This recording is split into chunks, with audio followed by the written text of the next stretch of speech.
This is Talk is Sheep, the official podcast of the Wild Sheep Society of BC, brought to you by Sitka Gear. Come along as we bring conversations that matter to you into the high alpine.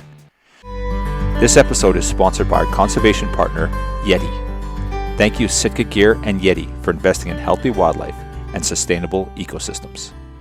Good day, ladies and gentlemen. Talk is Sheep is back, and this is episode 1 of our Mountain Ready series. And we're pretty excited today to have Nolan Osborne on the podcast. Nolan is very well known within the hunting and certainly in the sheep hunting community. And of course, the incredible work he does with the society is our co-editor with the magazine and a million other things. So welcome to the podcast, Nolan. How's it going?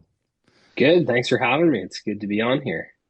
Good. So do you miss being behind the mic full time, or you enjoy doing these things? Do you prefer the host, or do you prefer to be the guest? I don't know. The guest's probably a bit easier just because you don't have to think of the questions or steer the conversation. I feel like I don't know, I did it for a few years there, and at first it was always really nerve-wracking, and I'd kind of overthink, and I don't know, I found sometimes I'd have stuff like written down that I wanted to get to, and you're trying to do that kind of thing, but after a while it was pretty good. But I don't know. I wouldn't say I don't miss the podcast, like doing the podcast. I've thoroughly enjoyed all of the conversations I had. But I don't know. I always feel like a little bit weird about having my own, thoughts and whatever out there. Like you're talking about stuff you do or whatever, and it's just out, and then people, I don't know. I'm weird that way, right? I don't like to. I like to be pretty quiet about stuff if I can. So I don't miss that aspect of it, like the publicness of it. Yeah, I find it ironic because you're a pretty private guy. Like, and I never thought that of you. I always thought that like you're based like you're an influencer. Like, let's be honest. Like that's who you were. You're conveying messages. People were listening to you. They tune in to hear you talk. So I was just like, okay, well, but then when I got to know you, you're like, yeah, I do it, but I'm not sure if I really. I really am comfortable with it. And it was interesting. I'm like, well, you're so good at your job. Like you'd be great at public speaking. So like, I asked you to do a few public things for us. And you're like, I don't really like to be in front of people. I'm like, dude, like literally tens of thousands of people weekly are listening to what you say all day, like everything, very intimate conversations. And you're like, yeah, but that's easy. It's just we talk on the computer or whatever. Yeah. Yeah, I always used to joke it was like in my perfect world, I would still get to have the conversations and they would just never go to air. But yeah, I don't know. It's been fun. Like there's been lots of good connections and conversations and stuff like that. So I think that's the self-conscious side of me that doesn't like putting myself out there in that way. So Yeah, fair. Awesome. Well, I appreciate you taking the time today. And like you said, it's probably not your favorite thing to be putting it all out there, but you've been a big proponent of horn aging and taking mature sheep, and of course we've had a bit of a problem here in British Columbia over the last few years and during the COVID era and stuff like that. So, and I know that you and I have talked lots about it, and you've been very instrumental in sort of steering things and helpful with the magazine and creating content and awareness and sort of making sure that guys and gals out there understand the importance of what they're shooting and what they're going after. And I really appreciate that. And clearly it's something that's you're passionate about. But you didn't grow up sheep hunting. You grew up, there's not too many sheep in Ontario. And in fact, you hadn't done a ton of sheep hunting early on. So, what is it with sheep? Like you're known as a sheep guy. Now you guide sheep. You're very involved in it. Is it the pursuit? Is it the animal? Is it a little of both? Is it the community? yeah, I think it's kind of like all of that. I think it's the pursuit, the animal, the community. For me, it was something that I'd never seen sheep where I grew up. I knew they existed in, places like Banff.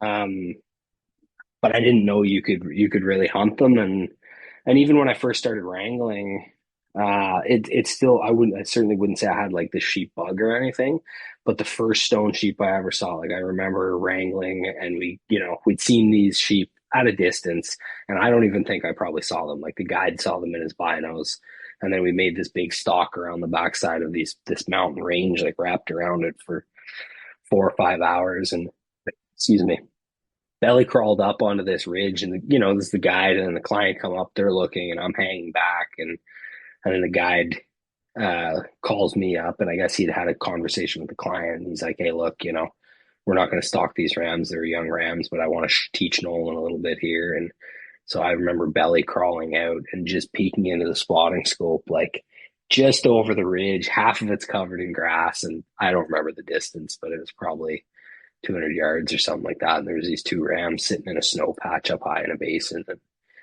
and it was just, yeah, I'd never seen anything like it in my life. Like never seen an animal like that. And it was almost like they were these majestic aliens.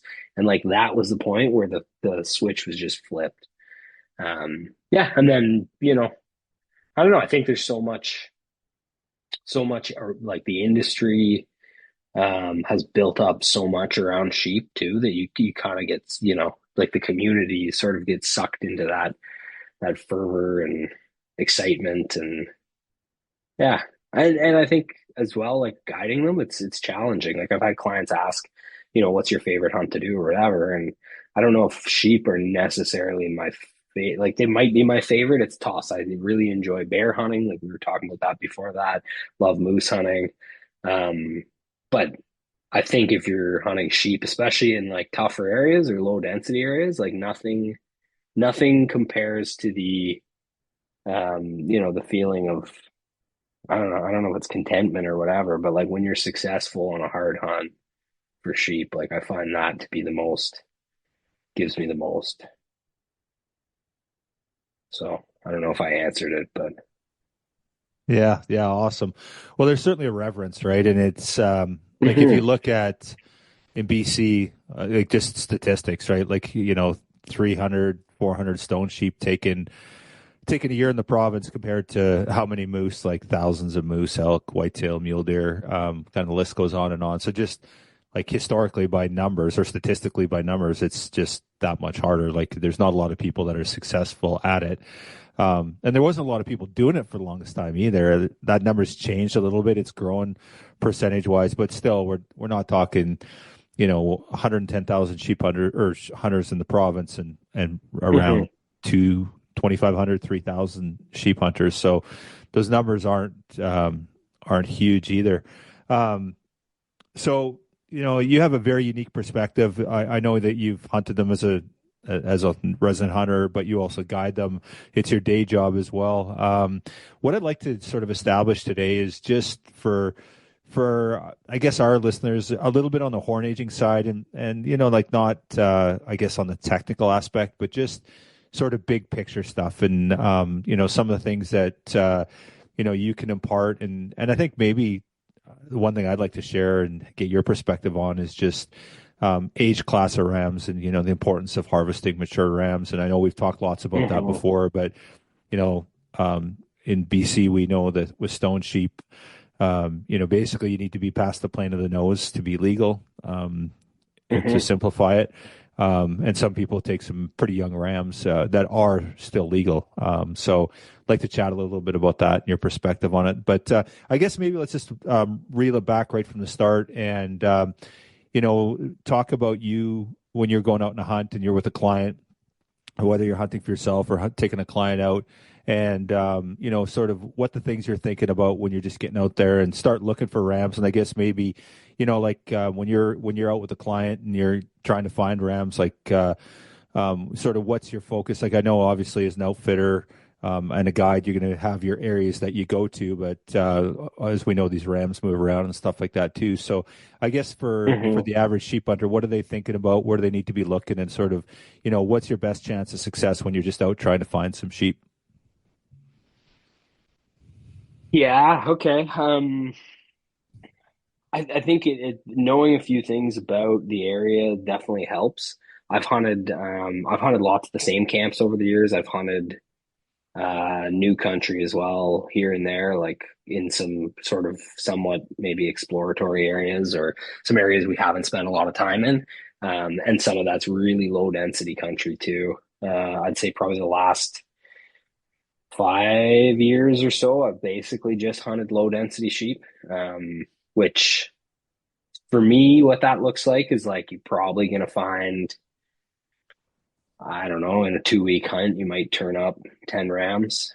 Um, Now, I enjoy hunting low density sheep because I find that usually if you find a band or two bands kind of split and somewhere between, like 8 to a dozen rams, you're going to find one that's like pretty nice. Not always really big, but like just a nice, you'll find something old or, yeah, well, just low density areas usually have a bit better genetics is what I've found.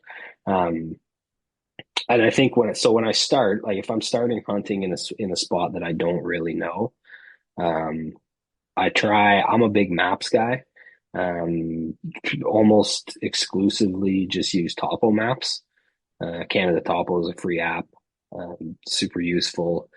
You can download the maps beforehand, and it doesn't use a lot. It doesn't eat a lot of your phone battery. But the big thing for that for me is I can tell, looking at a Topo map, I can tell where I can hike, where I can get my horses around in a valley potentially. Um, but I'm going to look at Topo maps and kind of start out by just breaking it down and trying to be really methodical, um, about an area and take your time because sheep do move around for sure. Like I've seen lots of times them work circuits around a whole mountain range where they might be working, in 2 weeks, they might cover 12, 15 kilometers in length of a mountain range, and they're just working in and out of different basins over time. And you might lose them for, I've had times when I've lost a band of rams for 5, 6 days or not found them for 5, 6 days in an area. And then they come back, they pop out of some place and you see them, and then they're working their way towards you, or maybe they pop across and they're working their way. But one of the things like I've always done with that is look for tracks. Like, and I've talked to buddies about this when they're going in areas that they don't know, they don't have intel on. Like, they don't have a friend of a friend that's hunted there that said, "Hey, I've seen rams on this place or that place." But like, I'll look for tracks in the shale, like from a distance too, like glassing. Um, and if it's one of those things, like if you haven't got a ton of rain really recently, like if it's been a week or so since you've got heavy rains, and everywhere you look there's soft black shale and there's no sign in it whatsoever, you probably, like if you're hunting in around opener, there's probably not sheep in that area. It might be somewhere else on the mountain. Maybe they just don't use that basin. Maybe they don't use that mountain. Like I don't know if you've found this before, but like lots of areas, sheep are extremely pocketed where you could have one mountain chain and there's a bunch of sheep living on it, and the next one over to it looks just as sheepy and there's nothing on it whatsoever. Or even there's whole swaths of mountains around it where they look absolutely sheepy and there's just nothing in there. Or there might be the odd, like, you might find one ram moving through. Um, yeah, I would say generally higher density stuff, sheep seem to be a little less nomadic. And I've found in some of the lower density stuff them to be very nomadic. Like you'll have sheep pop up and then disappear, and then you could be in a camp for 2 weeks or 18 days, even a month. And as you're hunting it as hard as you can, but there's just more stuff popping out that you're like, well, I feel like I've covered everything. Like, where is this coming from? Um, so like kind of broad strokes early on a hunt, like I would start by doing a lot of glassing, like the most kind of obvious places. I don't know. I've also found rams live in different terrain in different parts of the province. Like even for stone sheep, I've got friends that guide further south than where I am, and like they've told me they don't ever kill sheep above the tree line. And Hmm. then for me, it's like mostly above the tree line, with the exception of you get later in the season. They all spend stone sheep spend a ton of time in the timber. I think a lot of people don't give them as much credit regarding that kind of stuff. So yeah, I kind of try and break down, like if you were backpacking and you're going to cover a limited amount of terrain, pick that terrain and then break it down and look at it in a way that's like, okay, how can I most methodically cover this country without just blowing through it, without running through stuff or taking, not enough time. And then I glass, like glass is for until your eyes. I mean, that's the saying, like until your eyes bleed, but literally, like you sit down and just glass and glass and glass and glass and glass. And sometimes we don't even move that much. Like might spend one day sitting in a valley bottom glassing, 7 kilometers down, like down like a south or west facing chain of mountains, something like that, and just look at that, 3 quarters of the day, sit there for 8 hours, move around a bit, take your time and see if there's anything first before climbing up in there. And then, yeah, if I'm backpacking, I definitely like to try and get up high and stay up high and cover as much stuff that way. But even then, I generally like to find places where I can get up high and I can cover a lot of ground with my glass and then just park behind it. A couple of years ago, I actually got those Swaro BTX, like the binocular eyepiece for the spotter, and man, that thing's been a game changer. Hmm. You can pick out some stuff pretty far away when you're can't tell what they are, but like I've seen sheep 14 kilometers away on mountains. So Wow. yeah, So will you run those in place of a bino? You'll just sit there and be nope. glassing, or okay, you'll start with your I use binos and then, both. Yeah, okay, yeah. I okay, I use the. I mean, and again, like I don't kind of think. I don't think I've done backpack hunts with those BTX right. for myself. Like I've got the 85 mil spotter with the regular eyepiece on it, and then if I'm just spiking out backpacking for 3 or 4 days, I would probably take them. But if I'm doing just a straight 2 week backpack hunt, I don't think in the past I've actually taken those. But I always use 10 power binos too. And that's kind of, I've used 15s as well. I've used 10s with 15s for sitting and glassing. Um, but I find 10s to be kind of the most versatile. And then some kind of a mount that you can mount them into your tripod. But So I you would say like patience, glassing, right. the biggest thing. Yeah. So you'll mount the binos right on your tripod and use that. I've seen like I know Ronell is famous for doing that. He's always got a rest on those, and you use that. That works really well. Tons, yeah. Yeah, I use it's ASIAC equipment. It's a guy out of Yeah. Washington State. They're 3D printed. They're like, I don't know, maybe $30 US. And it clamps onto your bino and it just lower than the bino. So it doesn't get in the way. It's not an extra piece you have to bring with you and stuff like that. You just clamp it on and you forget about it and then it's an Arca mount on the bottom and you can just put it onto any tripod and I found those to be wicked. And you can sit there and eat a meal and you just get less fatigue, right? Because I think that's the biggest thing with my experience of sheep hunting is just glassing, like glassing and glassing and glassing and glassing and glassing. And, I always said like, I'd love if I could to do a hunt for myself and sit on the highest peak on a mountain for 30 days. Like if you could have all your food and water up there, sit in one spot for 30 days and just watch to see how they move, right? Because I think a lot of times we catch these little snippets of sheep movement, and we're trying to piece together these sort of small sample sizes of noise to figure out what's happening. But over time, I've started to, in some areas that I've hunted a lot, started to see some of their patterns and see their movements and see kind of, okay, well, when this weather event happens, where did they go or where are they then coming out of after the weather clears or stuff like that. How much does that play a role? Like you get like let's say whatever your early season, you're in an August hunt and you've got a weather event, maybe a thunderstorm rolling through or something like that.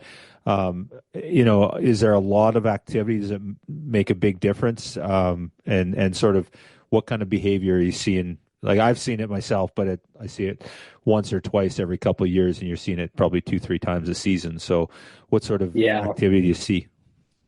it gets quiet. I think with most game, when you get heavy systems rolling through, um, stuff starts to, I mean, like not moose in the rut, but for sheep, for sure. Like you get a nasty system that rolls through and suddenly, and it's noticeable. I think the way that it's most easily noticeable for us is like it goes quiet everywhere. All the guides talk to each other. we talk to the outfitter, and we're spread out across 650 square or 6,500 square kilometers or 6,000 square kilometers, something like that. But we're spread out across a big area. And when you get a whole system comes through and you're talking to guys that were, sitting on a band of 7 rams here, this guy had a ram that he'd seen here or whatever else. You're waiting for them to come out of some cliffs or somewhere where you can get a shot for a couple days. And then suddenly this system comes through and everyone's like, it's a ghost town. Mm. High wind too. I've seen that a bunch. Like really, when you get sustained high wind for like 3, 4 days, just super, super windy, and they all bail right off into the trees. It'll be, especially if there's no bugs, it'll just be like dead quiet. Mm. I've seen that. Cool.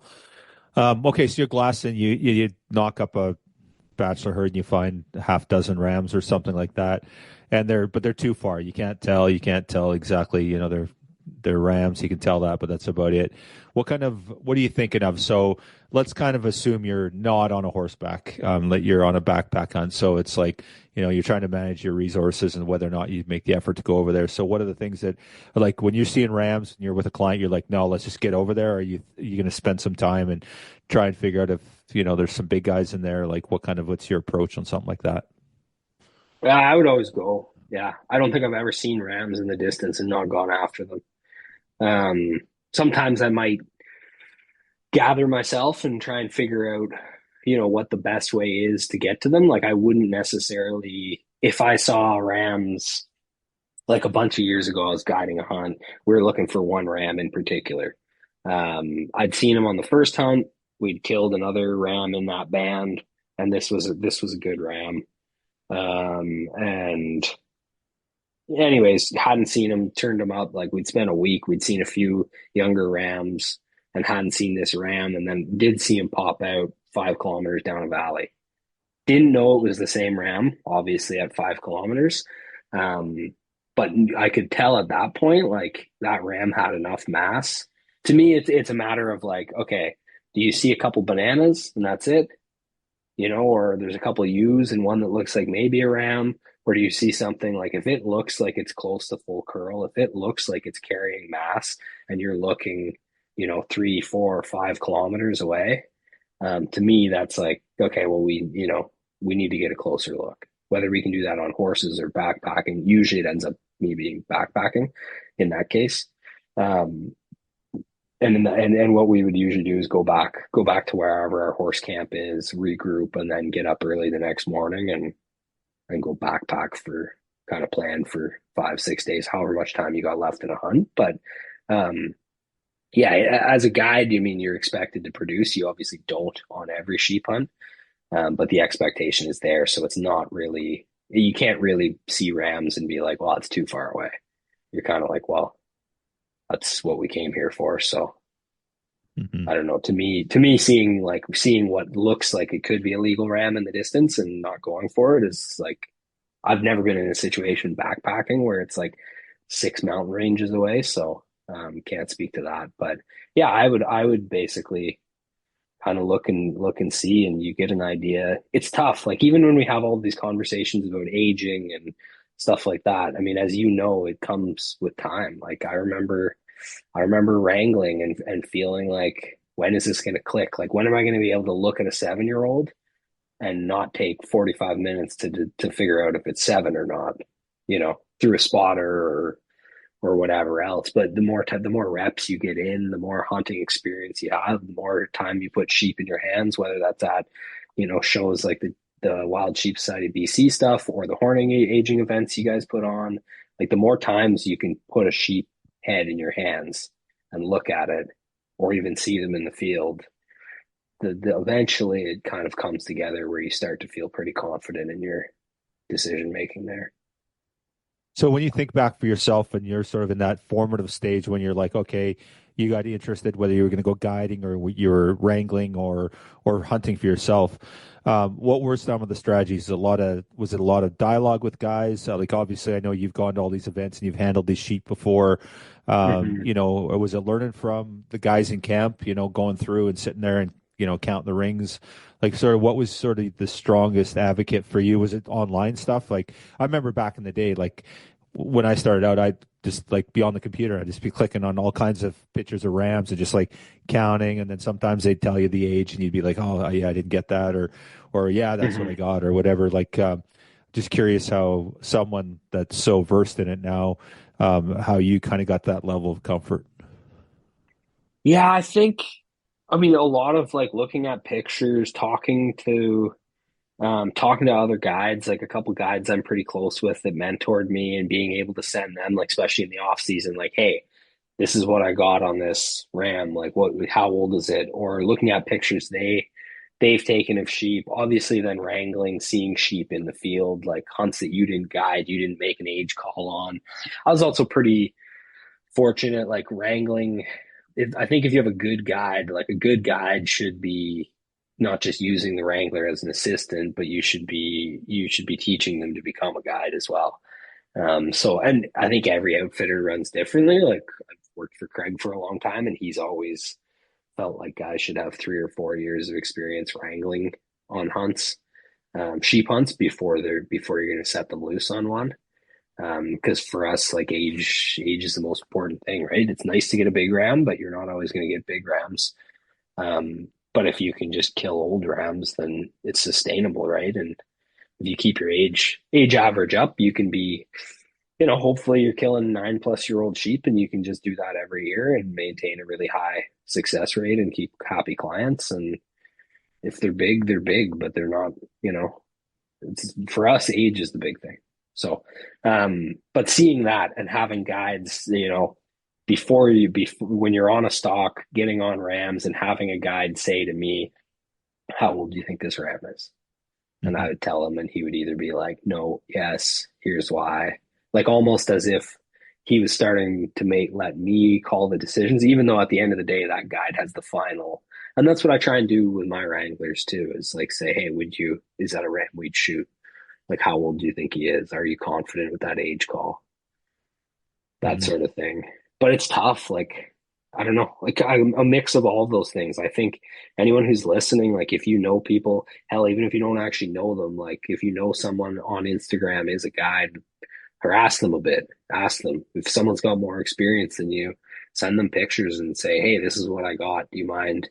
Maybe they'll ignore you. That's fine. It didn't cost you anything. Like worst case scenario, someone doesn't answer your message, but there's lots of guys out there that are really helpful and knowledgeable and share that kind of stuff. And yeah, and then I think at some point, you end up being in the field, and you just got to be really, really, really, really careful. I think one thing that helps, in my case, the first sheep that I had to make a call on myself, I was guiding. And in that case, you have a client who's paid a ton of money, and that's what's riding on it. Like like in my case, so I know that we have the outfitter, says nothing under 8 years old. And we've got a bonus system. As rams get older, you get more money, and you're on a bonus for a harvest. And if they're under 8 years old, you get penalized. I haven't found out if that actually comes off the paycheck, but that's what it says in the contract. I think it's like $1,000 penalty or something if you guide something under 8 years old. So you have that, but then you also have this expectation from the outfitter and a knowledge that this client has paid. I don't remember what the guys were actually paying when I first started guiding hunts, but now, the clients I'll be guiding this year, they would have paid 85,000 US for a sheep hunt. So when I'm taking a guy on a hunt like that, I have the pressure, my decision has the pressure, that financial pressure on it too, of being like, well, I don't want to send a guy home with a 7-year old sheep. Like Hmm. to me, a 7-year old sheep doesn't look mature. Their horns don't look mature, you know, because of the spacing, like off of the hairline and stuff like that. And it's not something I would want to hang on my wall. It's not something I ever want to send a client home with. So I think for us, this is a very long-winded way of saying like there's that pressure that makes you slow down and be like, okay, I know I want it to be 8, but is it actually 8? Or is it or 9 or whatever the number is? But I think it's easy sometimes, and this is something I don't really relate to because I didn't, the first time I sheep hunted for myself, I'd already been guiding for a number of years and had been on a number of successful sheep hunts and was really confident in my age decision and all of that kind of stuff. So it was a different scenario, but I think in a lot of ways it's harder for resident hunters because to some degree there's no penalty. If it's over the nose, you're good, right? And even Mhm. if guys say, "Hey, I really want to make sure it's older," it's like it's easy to see this or see that or think, well, maybe there's another one here, or maybe this is, um, yeah. So I think for us, it's a bit different. Um, there's just that pressure there, and then yeah. So, but shit, man, like I remember the first sheep I guided walking up to it, like you're shaking. Like I'm like, I'm confident. We sat on this ram for 2 hours, and I remember the first short ram that I guided too. Same thing. He was like an inch below the nose, and I was confident he was 8 years old. And it was actually a long ram. Like it just long. It dropped. It was I don't know 39 and 6/8 or something like that. Didn't break the nose. And when I first saw him at 250 yards or something like that, I got age on him. I was like, "Okay, he's 8." And then he moved around and we had to move to a different position to shoot. And I told the client, like, I need to get 8 on this ram like 8 times because this is not a mistake that's going to be acceptable. And then so even though I'd already seen it and was like, yeah, I saw that last ring, an inch and a half above his hairline. This was like end of September. It was still one of those things. We sat there for 2 hours at, God, I think we were like 170, 180 yards, sat there for 2 hours on this ram until you had, the wind had calmed down enough that there wasn't the spotter shake. And I got a good look head on both sides. It was like, yeah, everything's symmetrical. Nothing's a false ring. You're good to go. So just, yeah, I mean, like the pressure, patience, but it's hard as like, again, as you know, like the first time anyone makes that judgment call and it's all on them, it's a lot. Well, and let's touch a little bit on that, on the patience and taking that time. And I think that's like you just led me right into where I wanted to head was, false annuli sitting there. And yeah, okay, Mm-hmm. you counted him 8 times from the right hand side, and he was 8, and he's definitely 8 in your mind. But there's the whole false annuli issue, and so you brought up a great point, like seeing the other side, seeing them head on. Are they symmetrical? Does this make sense? And I think that's a key takeaway is that people are so inclined, like, yeah, he's 8, locked, good, let's do it. And but if he's not past the nose and there's some doubt there, there's a bigger onus, there's a bigger responsibility, there's more work to be done. It's not just Mm-hmm. a slam dunk that Rams legal. Yeah. Yeah. So kind of on the patient side of it. And I think this goes back to the first thing I was talking about too. Like that's to me, like stone sheep hunting is just a game of patience. Mm. And if you have the time and you have the patience, like you're going to have a higher degree of success than if you don't, from every aspect of it. And that's, yeah, just waiting things out. I mean, I think a big thing that I've tried to apply too is like if the Rams don't know that you're on the mountain, sometimes it's like you get into a hunt and you almost feel like they're hiding from you. It's like, well, they're not hiding from you. They're just that's how they live their lives, right? And sometimes remembering that, like, okay, these sheep don't know we're here yet. They haven't smelled us. They haven't seen us. They're not alerted to our presence. Let's just take it back a notch and keep it that way and not make mistakes that are going to, cost you because once you bump them, like you're good luck, basically. So I think the patience on that side of things, slowing things down and saying like, hey, you know what? Even if it takes an extra day. There's a guide that I wrangled for, Jared Kristen. Um, he's probably one of the biggest hunting mentors I've had. And he always said that to me. He's like, even if it takes 2 times as much time, do it the right way, do it the safe way. Safe is in like, if you think you can run up and get underneath these rams and get a shot, and it's going to take you 2.5 hours to get there, but there's a chance that you might get busted, and there's a way that it takes you. a whole day or even 6 hours or something like that, that there's zero chance you'll get busted, take the zero chance you'll get busted every single time. Like be patient because undisturbed, they're going to continue to work through their natural cycles. And who knows, a grizzly could bump them, some other hunters could or something like that. But yeah, coming back to the horn aging side of things with patience, like I think the biggest, probably two biggest things that get guys are wanting something to be what it's not, as opposed to just taking in the data that's in front of them. Um, I think that and false annuli. Mm. Absolutely. Like you get every once in a while you get a ram that's like easy. I think I can think of one sheep that I got age on at 1,500 yards and saw it again at 70, and I was bang on. It was a 6-year-old ram, light horns, dark rings. A lot of sheep aren't like that, and especially as they get older and those rings start to stack in, and then you get all that gnarly, like bumpy stuff and ridges and false annuli and stuff like that. It can be really difficult to tell. Um, so I think like patience and then also getting close too. Like I almost think as much as I love, you know, shooting at distance, I was just out on the weekend with a buddy and we were, shooting one MOA rocks at 700 and 1,000 yards and trying to get wind calls and playing around like that. In my experience, it's usually pretty tough to accurately judge sheep over 300 yards. So I think that's a big thing is like get close, take your time, even if you don't have a good play on it that night or that day, like wait it out. Try and wait until they're in a good position. And sometimes you even need to do that because of the terrain. I've hunted lots of like pinnacly cliffy country where, you might wait 2, 3 days before rams come move out of the basin they're in because it's just straight pinnacles, cliffs, and walls, and there's no way you're ever going to get within 1,000. So you just wait them out. But I know I'm jumping all over the place here. But yeah, It, patience with aging is.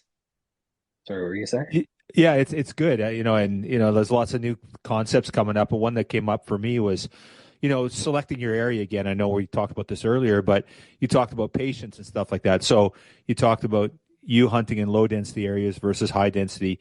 Well, if you're going to go to a high density area, there's probably going to be more hunters there because they know there's rams there, and Hmm.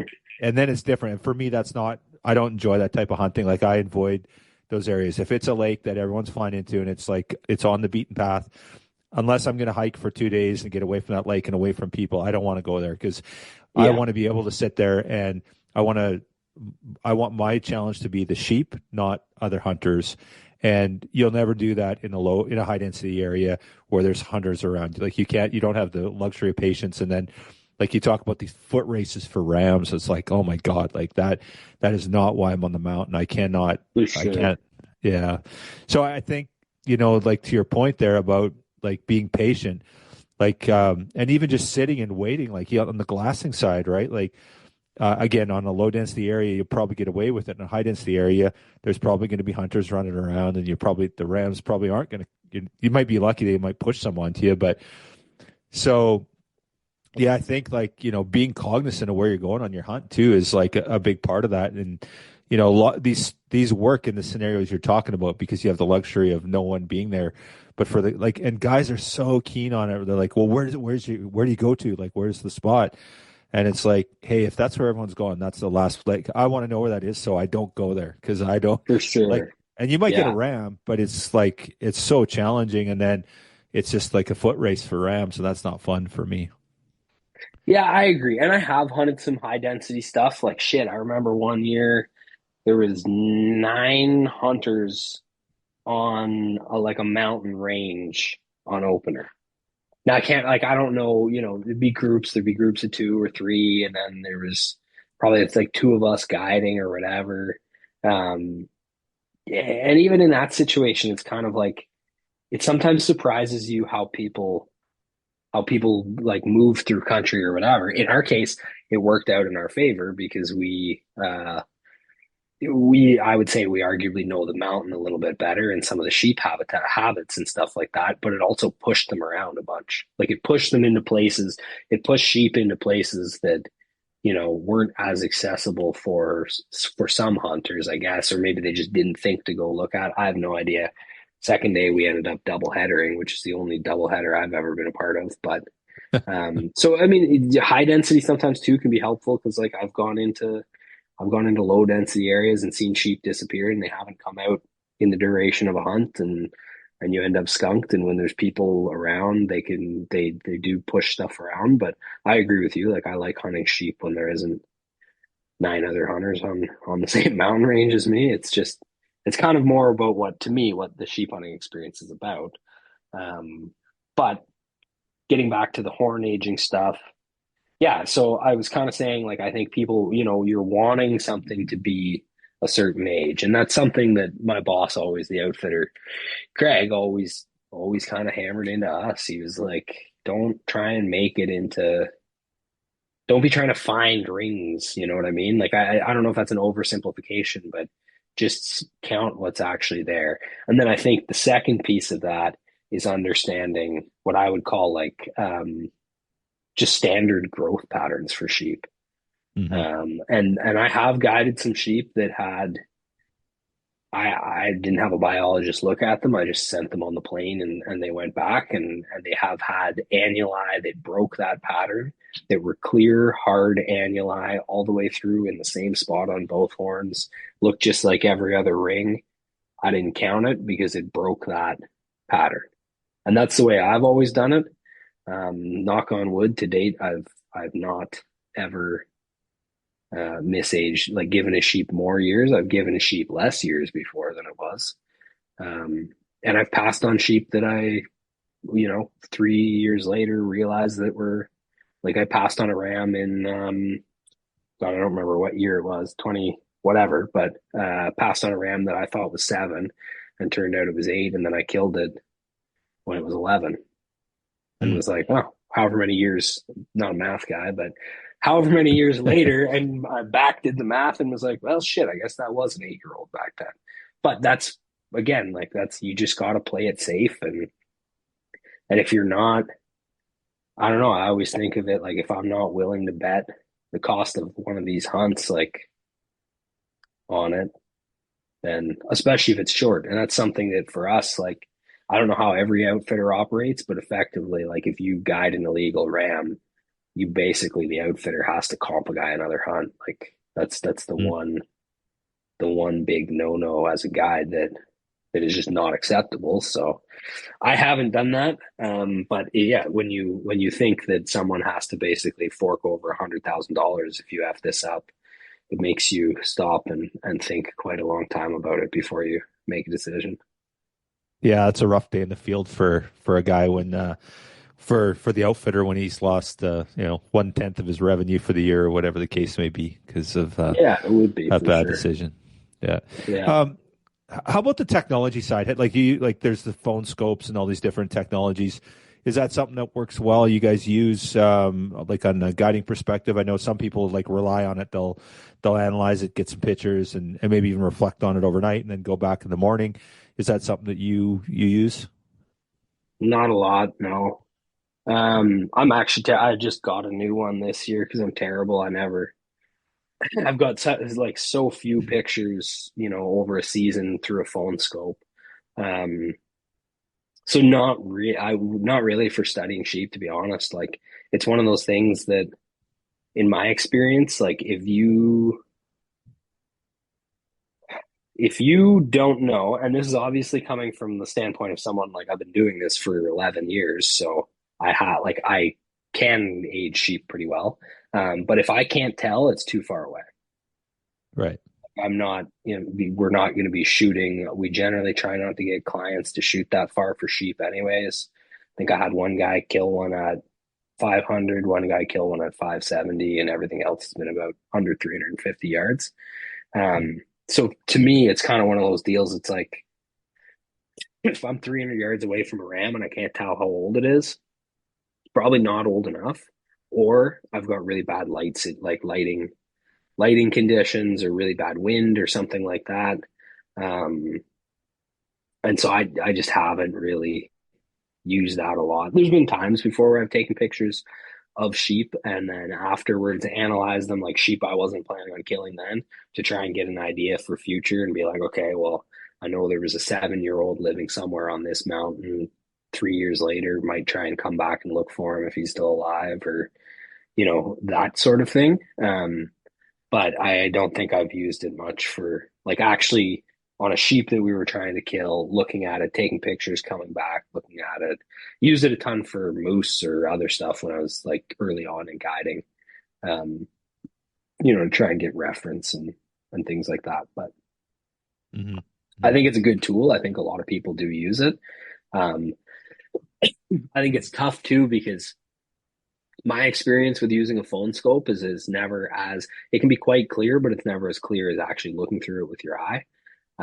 It can be good for, yeah, if you're like, especially if you're hunting, like let's say you and I went hunting with a third person who had less experience. We decided to split up and cover country, but he gets pictures of a sheep. He's not really that confident, can go back and then sort of, go over it with a friend or something that has some more experience and you can make those decisions. Like I think it's a useful thing to do, especially if it allows you to take more time away.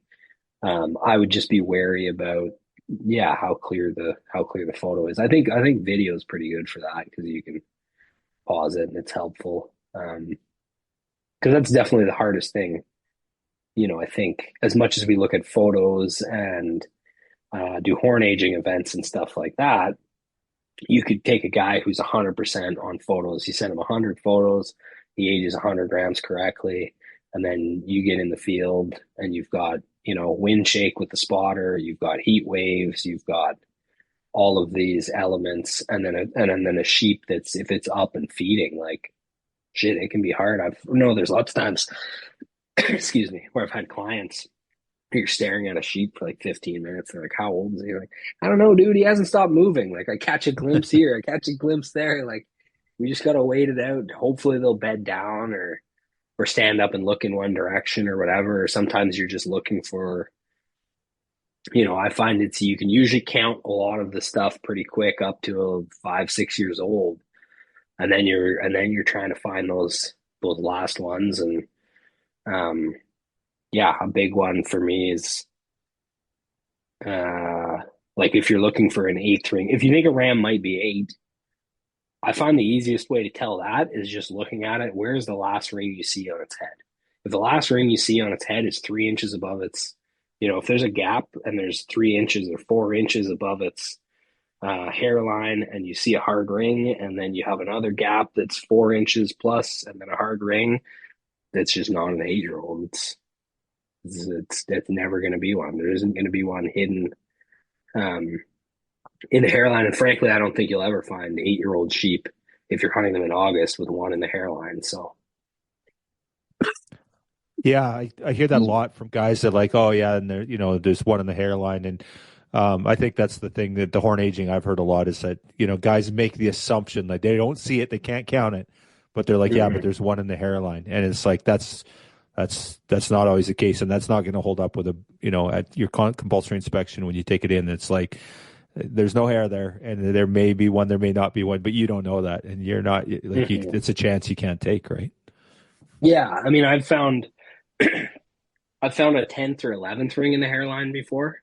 I've never seen even at the end of September, early October kind of ish, or last day of September. I've never seen an eighth year ring that wasn't an inch plus above the hairline. Mm, So doesn't mean that hypothetically it couldn't happen. I know that I've never seen an 8-year-old ram with one in the hairline. That would yeah, be, to me, that's more like something you find on 10, 11, maybe 12, for sure 12. Like the older they get, the more they're going to stack in there, but they got quite a bit of growth there, and their yeah, hair is just not that long at that time of year. Maybe late October, or if you drew, a special sheep tag and we're hunting them in January or something for sure. But um, yeah, I think that's that and false annuli. Like I don't know. I mean, obviously you guys are going to do a bunch of courses around this stuff. I'm mid writing an article right now that will deal with some of this and have pictures. But I think false annuli, when we talk about the pattern of horn growth, where it gets incrementally smaller and it's consistent across, you could look at 100 rams and those annuli are generally going to be pretty consistently. Your first year is going to be short, and then your second year longer.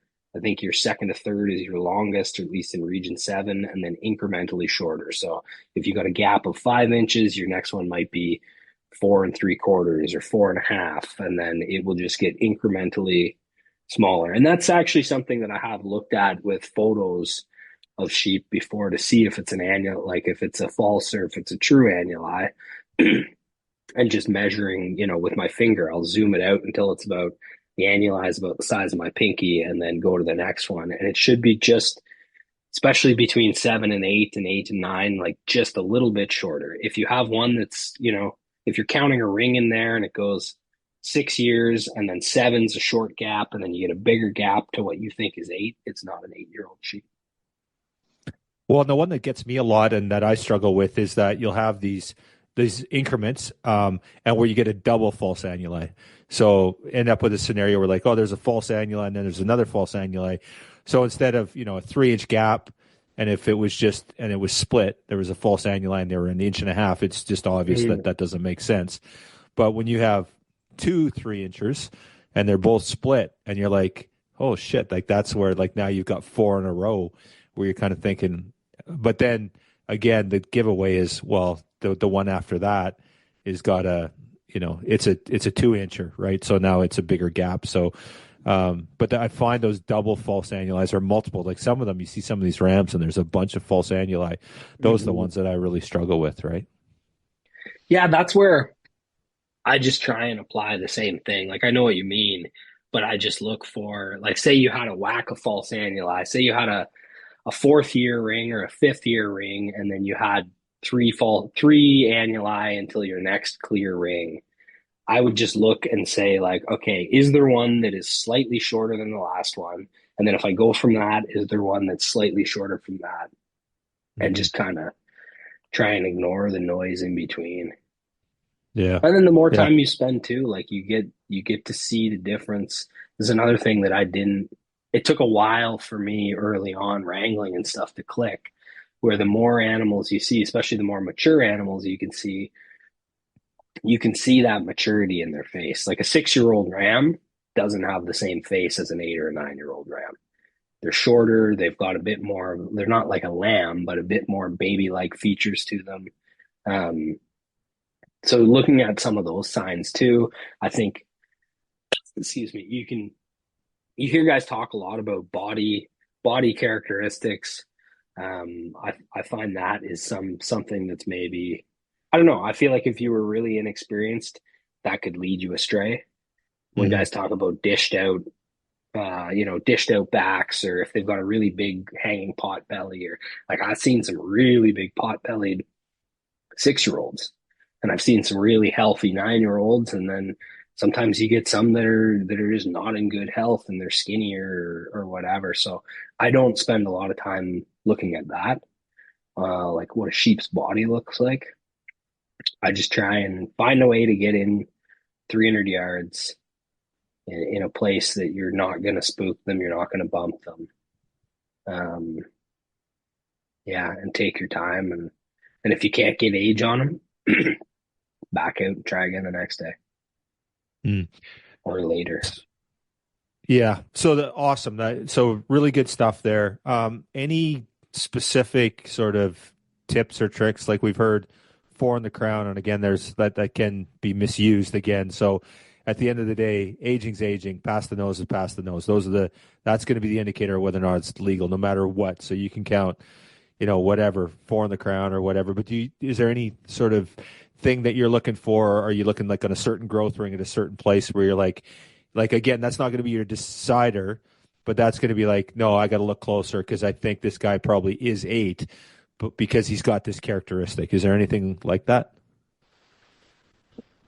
Yeah, sorry. Um, yeah, I don't. I've never tried like the four in the crown or anything like that. Um, Sometimes I'll get an idea off of where it's like its fourth year ring is. Um, and if that is close to parallel, like close to horizontal from the eye, kind of through the behind the ear, parallel to the ground if the ground was perfectly flat and the sheep was standing up. That's usually a good indication that it's an older sheep. The further out, the further down that is towards their jaw, if it's way down there, if it's super heavy and it's thirds, like if you're looking at a ram and it's just super heavy and it's way down below its jaw, that's a good indication, especially at a distance. Like if I saw something like that a bunch of kilometers away, you're looking at mass and saying like, okay, well, I know I can't see a skinny little horn tip at 3 kilometers in a spotter, but if I can see mass coming up high, back coming up towards its nose, it's probably a mature sheep. Um, and then the big thing is just looking for that.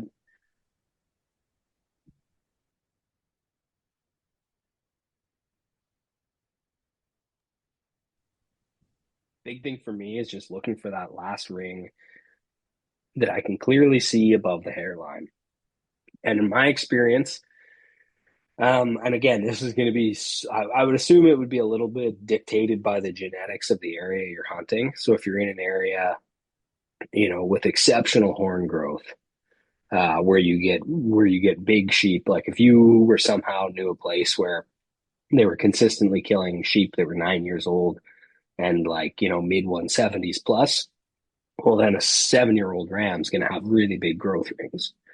Mm-hmm. But that last growth ring, from my experience, on an 8-year-old ram is usually, I'd call it an inch and a half, max 2 inches above its hairline, anytime in August. Mm-hmm. It's not gonna be 3 inches up there, like the angle that it's on, and looking for where that is. If there's nothing in there, you don't even really need to look that long at it. Don't waste your time. Yeah. Yeah, if there's just huge gaps, like, and the more you see that, the more you can, identify that as a feature of a young sheep.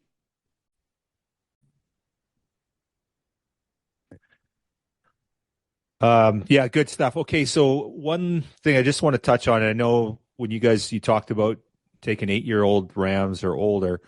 Um, of course, we know in the regulation BC is past the bridge of the nose when viewed from the 90 degree, like from the side. So, guys have taken rams before that were close, and they were making the mistake. They weren't judging them from like at the same level. So if you're below the ram and you play the angles, yeah, the one horn can be above the nose, but it's not legal because of your angle. So and then guys are like, oh yeah, you also they're playing the game with the skin of the on the like.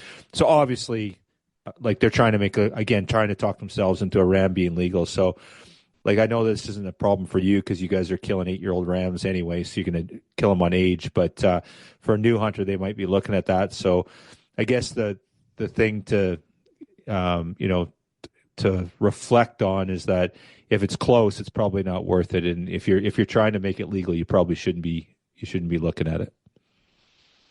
Yeah, I think so.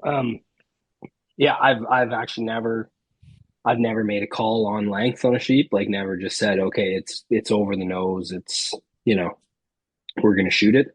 We've always aged them.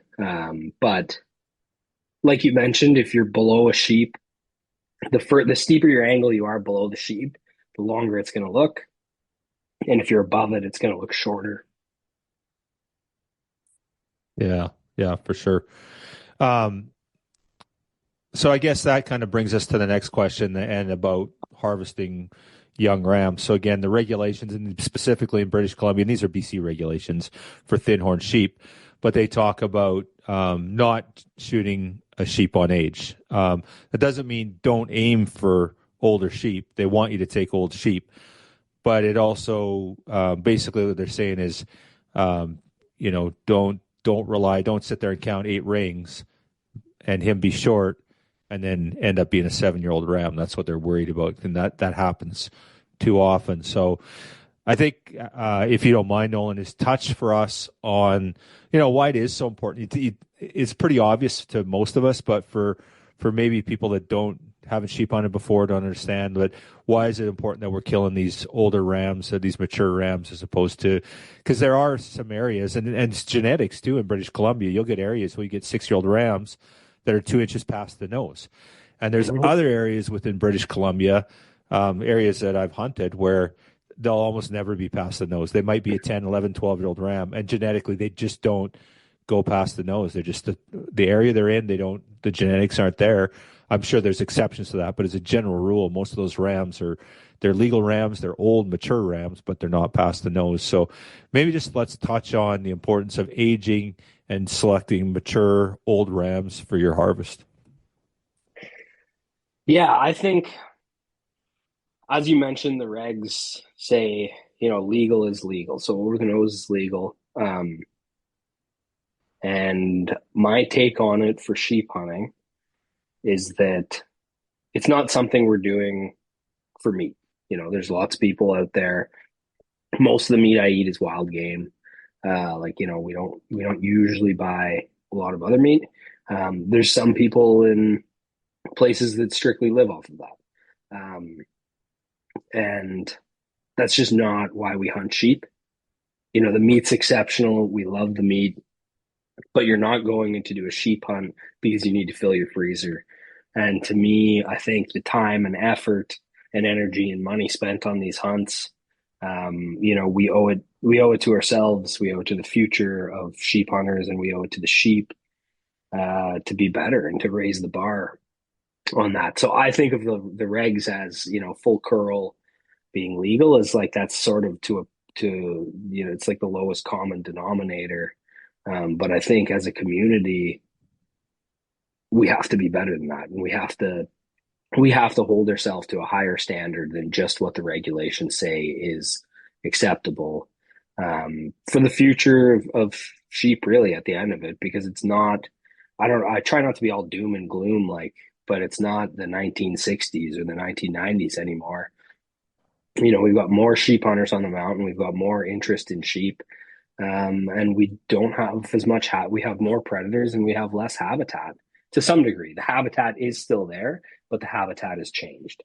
And I know you guys are doing a great job, burns and stuff like that, and investing a ton back into that to try and create as good of a population and build it. But yeah, I really do feel strongly that as sheep hunters, especially if you've taken sheep before, if it's your first ram and you're on, you don't have, you don't have the experience and stuff like that, and you're just looking and you harvest something that's over the nose at 7 years old or even 6 years old, and it's your first sheep. Like you're not going to have the same experience of someone like yourself or someone like me or guys that have been doing it for a really long time.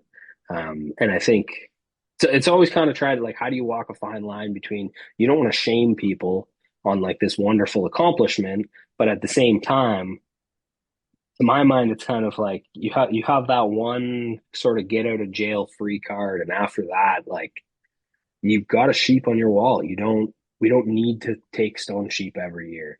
And I think there's a lot of great hunters in the province.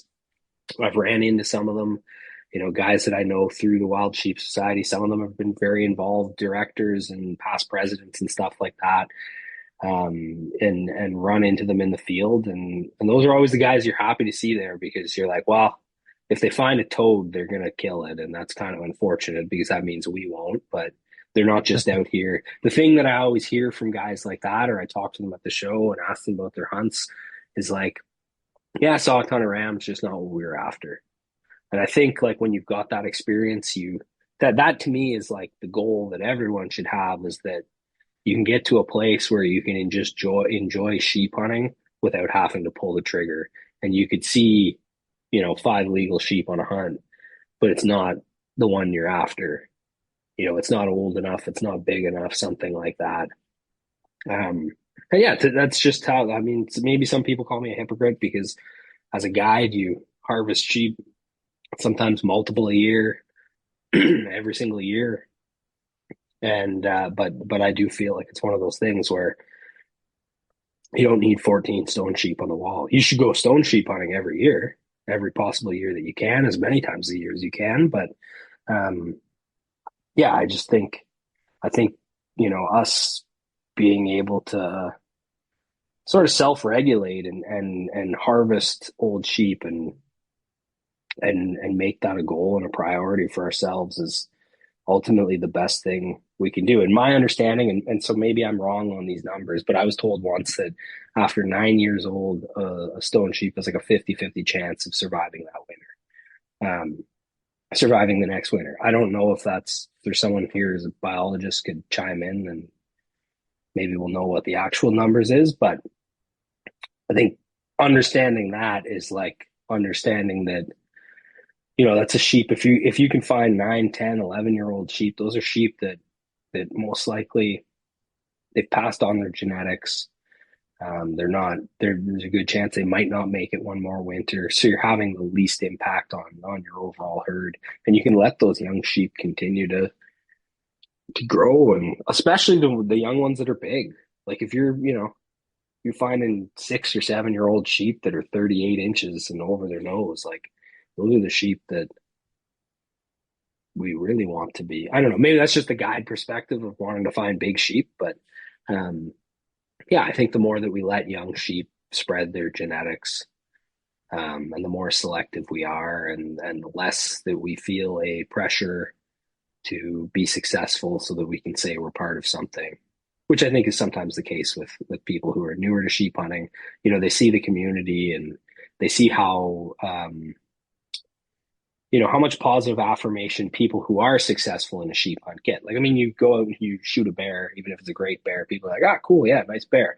You get a nice ram, and it's like, you get your photo in magazines or shared on Instagram or all of this kind of stuff. Like, it's such a people admire it so much that I think sometimes even that social pressure for people who are less experienced and newer to it, and they've invested all of this time and money and yeah, I think that's sometimes that drives the reasons too. But my hope is that we can all keep hunting sheep forever. So, and I just don't Yeah. think, harvesting young sheep is not how we get there. Yeah. Yeah. Well said. Um, there's a couple takeaways from what you shared there. And, I think that, you know, when you're out hunting sheep, you're a sheep hunter.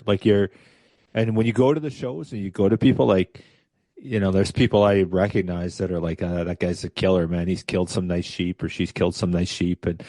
But really, like, you don't, like, there's not like a thing on your neck that says, oh, I killed a sheep, or you're all sheep hunters. Like, if you're out on the mountain and I've got a lot more respect for somebody that lets a sheep walk and goes back and goes after it the next year, as opposed to, goes back year after year after year and kills young rams that may be legal. That, yeah, sure, they fit the criteria, but they're taking stuff away.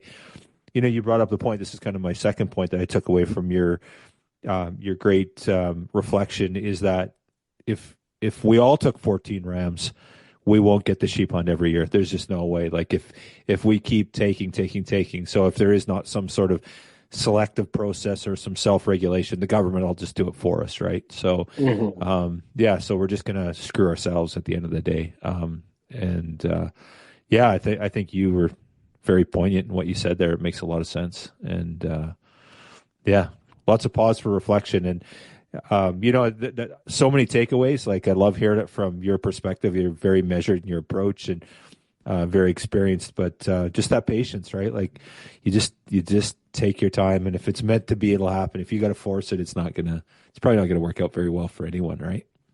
Yeah, patience. I'd say it's funny. Like horses and sheep hunting have taught me the most patience in life, Hmm. for sure. It's one of those things where, yeah, I don't know. There's been times where I've waited out sheep, like in these pinnacles. I found a band of rams in there a bunch of years ago and waited them out, and I think it was like day 12. They came into a spot we could kill them, and the outfitter would just check in every day. He'd be like, "Hey, still in the cliffs?" I'd be like, "Yep, still in the cliffs." And you just knew, like, there's no way I could, if I tried to go in there, I'm going to blow them out because there's no possible way I could get there. And it was just a game of patience. And the client's like wanting to pull his hair out because he's like, "What do you mean?" I'm like, "Dude, they got to be in a spot.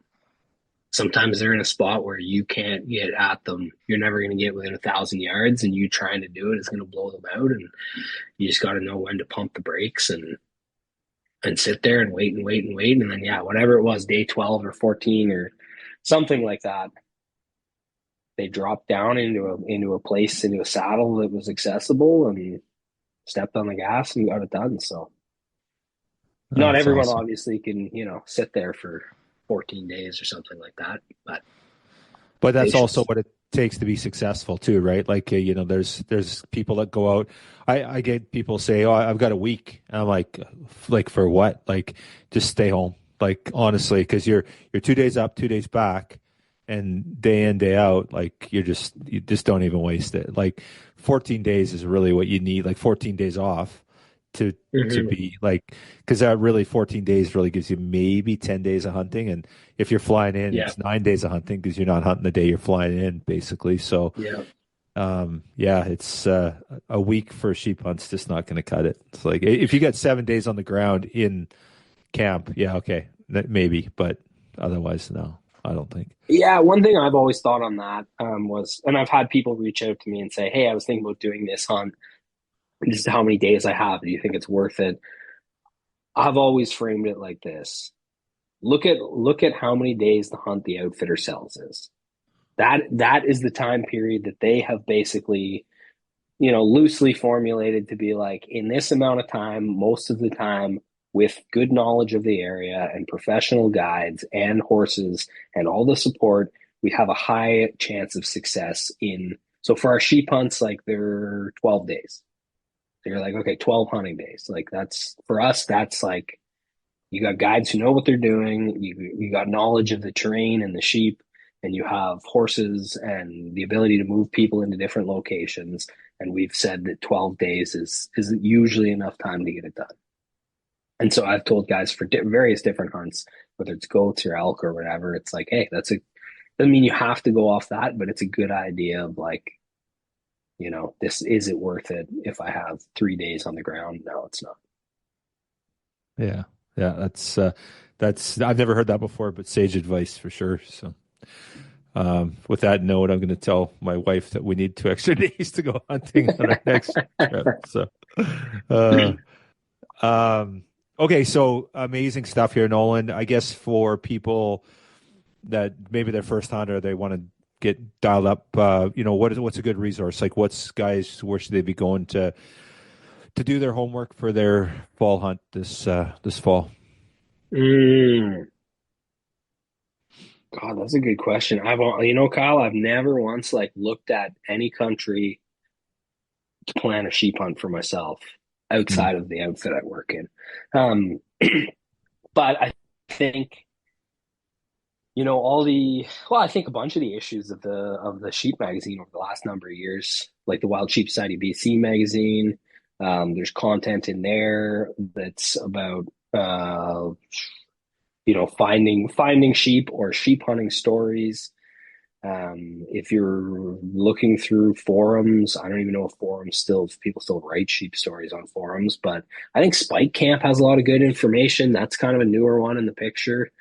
Um, and yeah, there's still articles up on the Journal of Mountain Hunting.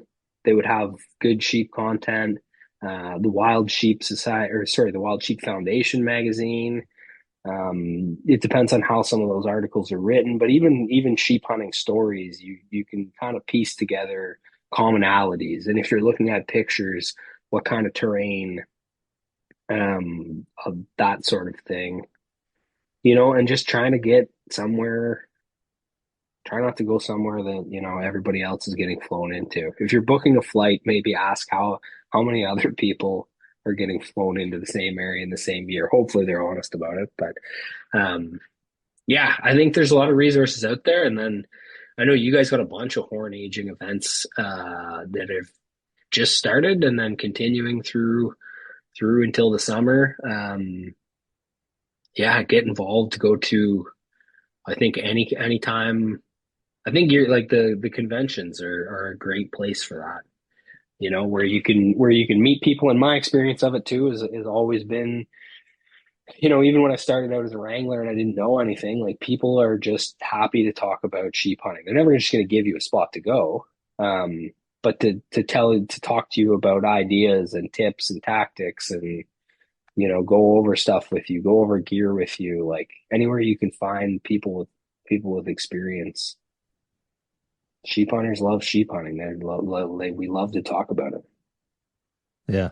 Yeah. Well, people have asked me the same, and I'm like, if you want to learn about, if you want to learn how to skydive, where do you go? You go to your local skydiving school, or if you want to learn to whatever, if you want to learn to sheep hunt, go where the sheep hunters are. And so these conventions, like go to Sheep Show, go to, Wild Sheep Found Alberta, or our show, or any of these shows, because that's Mhm. where sheep hunters are. And they're going to talk about sheep. They're going to talk about sheep hunting. They're going to talk about horn aging. They're going to talk about where they go, where they don't go. Like you said, they're not going to put the X on the map, but they're going to chat about it, and you're going to build these friends and these relationships that where people are like. I find that our community is very supportive. Like we're Mhm. very inclusive, but also like they're not nobody's going to take and give you their golden spot, but they're going to support you. They want to see you be successful, and they're going to support the people that are at the show supporting the things they care about, right? So it's a pretty inclusive space. I find that if you show up, it's the right Yep. place to go.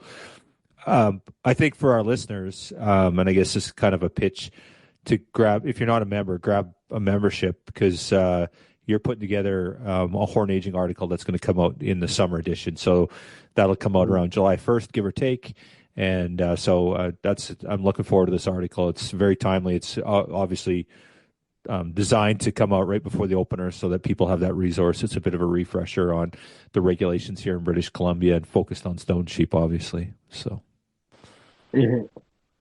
yeah, Yeah. awesome.